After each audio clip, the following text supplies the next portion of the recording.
Bonjour à tous et bienvenue dans cette vidéo. Aujourd'hui on va parler du modernisme. Alors pour la petite anecdote et pour expliquer aussi le titre un peu de cette vidéo, quand on faisait des recherches on est tombé sur la pièce de théâtre de Louise d'Outreligne qui est publiée en 2013 et qui s'appelle « C'est la faute à Le Corbusier ». En fait quand elle faisait des recherches pour un de ses autres textes, elle est allée dans un HLM où la femme qui résidait a indiqué tout le paysage autour d'elle en disant « tout ça c'est la faute à Le Corbusier ». Et on s'est dit qu'en fait c'est vrai, souvent ces grands ensembles modernistes sont assimilés au mouvement moderne, mais ce qu'on voulait essayer de voir, et c'est la question qu'on s'est posée et à laquelle on va essayer de répondre, c'est est-ce que c'est vraiment de la faute au modernisme, est-ce que c'est vraiment à la faute à Le Corbusier, ou est-ce que c'est juste un concours de circonstances un peu malheureux qui a mené à ce qu'on connaît. C'est vrai qu'on a tendance à vouloir lui faire un procès parce que quand on pense à la charte d'Athènes, si on a un petit peu de background en histoire de l'art ou en histoire de l'architecture, on pense direct au plan voisin. Le plan voisin qui n'est pas folichon à voir, on va pas se mentir. Nous on va essayer de faire de l'ordre, mais avant de faire de l'ordre, on va essayer de parler un petit peu de vocabulaire, parce que c'est important le vocabulaire. Le modernisme est un style architectural du XXe siècle qui porte les valeurs du progrès et de l'humanisme par le biais d'une architecture fonctionnelle épurée de toute forme de décoration. Pour faire simple, c'est un mouvement artistique qui a pour volonté d'offrir à chaque individu une place dans une société qui se veut nouvelle et qui rompt totalement avec son passé. Afin d'y parvenir, les architectes de ce mouvement cherchent de nouvelles formes d'expression qui soient plus cohérentes avec cette société et les avancées technologiques qu'elle connaît à cette époque. Cette forme va se trouver dans une architecture épurée, qui va à l'essentiel. Par son manifeste de 1927, Les 5 points de l'architecture moderne, l'architecte suisse Charles-Édouard Jeanneret, connu comme Le Corbusier, en exprime clairement les principes constructifs, en nette opposition avec la construction traditionnelle. Ces 5 points, qui constitueront plus tard le modèle de la maison Domino, sont la construction sur pilotis, les façades libres, les fenêtres bandeaux, le plan libre et la toiture terrasse. Donc maintenant que ça c'est dit, on ne va pas confondre architecture moderniste et l'adjectif juste moderne, qui veut dire nouveau ou innovant, parce qu'on est des bons élèves et qu'on a bien compris la différence. Et du coup, on va pouvoir se lancer dans cette vidéo et on va pouvoir commencer ce procès à Le Corbusier et aux modernistes. Order! Order! Mais en fait, on va pas y aller si vite que ça. Il faut d'abord faire le point sur le 19e siècle. Pourquoi ? Parce qu'au 19e siècle, c'est donc la révolution industrielle, comme vous le savez sûrement, et donc c'est l'exode rural, donc les gens se déplacent des campagnes vers les villes. Les villes, surtout européennes, qui ont des centres historiques qui sont médiévaux, donc des petites ruelles, qui ne sont pas faits pour accueillir autant de personnes, ce qui fait que ça devient très vite problématique, et on se retrouve dans des situations d'insalubrité, de manque d'hygiène, de confort et tout simplement de logement. Pour vous montrer à quel point ça a augmenté vite, on peut citer le cas de Manchester, où la population s'est multipliée par 33 en juste un siècle. Donc elle s'est 33 uplée. Le clivage entre les riches et les pauvres s'intensifie, et cela se reflète dans l'architecture. L'opposition entre le logement bourgeois, qui est de style néo inséré une période aléatoire et éclectique, et le logement ouvrier, qui est un logement industriel, est frappante. Afin de résoudre les problèmes de surpopulation et d'hygiène, deux grandes tendances se démarquent particulièrement. La première est représentée par les utopistes, dont les principaux protagonistes sont des chefs d'entreprise, touchés par une volonté sociale d'offrir à leurs employés de travailler et de vivre dans les meilleures conditions possibles. Ils imaginent, chacun à leur façon, des villes nouvelles utopiques qui offrent à tous leurs ouvriers des conditions de vie agréables. La deuxième grande tendance, plus pragmatique, préfère s'attacher à adapter les villes existantes afin de les munir et de les organiser. Les penseurs et acteurs de cette tendance sont nommés les hygiénistes. Leur volonté se rapproche de celle des médecins dans la mesure où elle cherche à améliorer l'état de santé des habitants et des villes, que l'on considère finalement aussi malades que leurs occupants. Effectivement, à l'époque, on pensait que le milieu de vie et la santé des personnes étaient étroitement liés. On se focalise alors sur l'amélioration de la qualité de l'air et de la propreté de l'eau. C'est ainsi que des systèmes d'égouts modernes sont dessinés. Si ces propos rencontrent un grand succès, ils ne seront mis à l'œuvre qu'à partir des grands travaux du XIXe siècle, avec la destruction des remparts et des anciens îlots médiévaux pour aérer les villes. On plantera également une grande quantité d'arbres pour apporter de l'oxygène. Les bâtiments dits haussmanniens, car commandités par Georges-Eugène Haussmann, qui remplacent les anciens quartiers de Paris, sont des immeubles d'habitation peu larges et organisés autour d'un ensemble de cours, offrant à leurs occupants une série de pièces qui reçoivent la lumière du soleil et qui sont faciles à ventiler.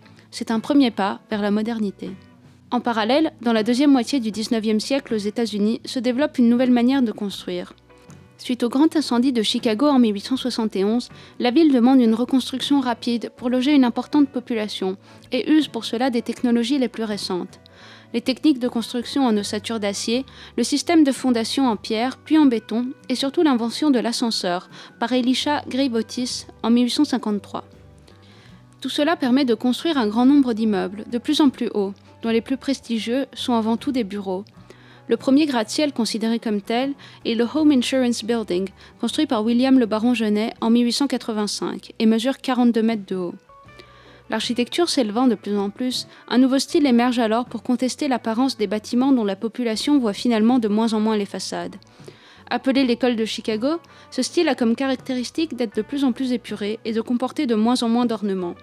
Parmi ses membres, on compte Louis Sullivan, précepteur de Frank Lloyd Wright, Daniel Burnham ou William le baron Genet, pour ne citer qu'eux. L'émergence de l'hygiénisme, mais aussi toute l'école de Chicago et cette notion de construction en hauteur avec des techniques modernes, c'est ce qui va vraiment influencer le mouvement moderne et en faire un peu les fondements. À partir de ça, les architectes du mouvement moderne vont essayer d'apporter des réponses à un monde profondément en crise par le biais de l'architecture et de l'urbanisme. C'est ce qu'on va voir maintenant. Donc pour en revenir à nos moutons, enfin nos barres modernistes, ce qu'on a vu, c'est qu'au XIXe siècle, il y a l'exode rural, donc les villes sont surpeuplées, il y a un manque de logements. Au début du siècle, les architectes du mouvement moderne se réunissent pour des SIAM, Congrès internationaux d'architecture moderne, où la question du logement est toujours à l'ordre du jour, et ce à une échelle de plus en plus large. En effet, en raison de tous les facteurs énoncés précédemment, le sentiment d'une menace sociale plane. L'utopie des architectes du mouvement moderne, portée par Le Corbusier, est celle d'éviter la révolution grâce à l'architecture. Les modernistes partent d'un constat de chaos qui règne globalement dans les villes et dans la société. Le rouage, profondément perturbé, oscille entre une amélioration importante ou une catastrophe. Le mouvement moderne va essayer d'élaborer une vision de la ville comme un organisme fonctionnel et hiérarchisé, un peu en parallèle avec le corps humain. Chaque chose a une fonction propre qui fonctionne dans l'ensemble et de façon très spécifique. Et tout ça, c'est agrémenté par une série de flux qui sont eux aussi hiérarchisés. Cette vision se reflète notamment dans la Charte d'Athènes, qui est écrite en 1933 lors d'un SIAM, à l'initiative de Le Corbusier, mais pas que, et qui sera ensuite republiée par Le Corbusier par 2 fois, donc en 1941 et en 1957. La Charte d'Athènes cherche à poser des bases théoriques pour tout ce qui a été dit au cours des SIAM. Donc en fait, c'est un espèce de résumé des 3 SIAM précédents, et ça cherche un peu à poser donc les bases pour ce monde fonctionnel, fonctionnaliste et organique. L'architecture, par le biais de la Charte d'Athènes, cherche à répondre aux 4 besoins fondamentaux de l'homme, qui sont habiter, en premier quand même, se recréer, dans le sens s'amuser, pas se reproduire, ça c'est un truc que chacun gère à sa sauce. Non. Circuler et travailler. Et ils vont essayer d'apporter une réponse à chacun de ces points par le biais de l'architecture. Globalement, la ville, pour les architectes du SIAM, est vue comme le lieu de convergence entre l'individuel et le collectif. Ensuite, il faut éviter l'étalement urbain en densifiant en hauteur et en refusant de s'aligner à la rue. Il déclare la mort de la rue. Il faut également avoir une importance d'espace vert au sol, avec 15% d'habitation pour 85% d'espace vert. Les espaces verts servent globalement aux loisirs et aux équipements collectifs. On développe également la notion de zoning, avec l'idée que chaque espace doit avoir une fonction distincte, donc c'est la ville fonctionnaliste, et que le lieu de travail n'est pas là où l'on vit. Il faut aussi adapter la ville moderne à l'automobile et hiérarchiser les voies de circulation. La charte est illustrée de façon anthropomorphique, avec une ville qui représente le corps humain. La tête est le centre de décision, le cœur sont les services, les poumons sont l'habitat avec les zones vertes, les pieds les usines, et la circulation sanguine est en fait la circulation automobile dans un système hiérarchisé. La Charte d'Athènes reste toutefois uniquement de l'ordre de l'intention. Elle se veut comme palliatif à une société malade et reprend un peu des thèses hygiénistes pour apporter donc cette cure. Malheureusement, ce qui ressort surtout la plupart du temps, c'est la notion de zoning fonctionnel. C'est ça surtout qu'on retient, donc cette notion de la ville séparée par fonction. Tout le reste, on l'oublie un petit peu et c'est dommage parce que c'était beaucoup plus riche à la base et on a pris juste une toute petite partie de ça. Afin de rendre le contenu de cette vidéo plus digeste, nous avons décidé de la scinder en 2 parties. Mesdames et messieurs, la suite de cet épisode, bientôt sur Archi Nul.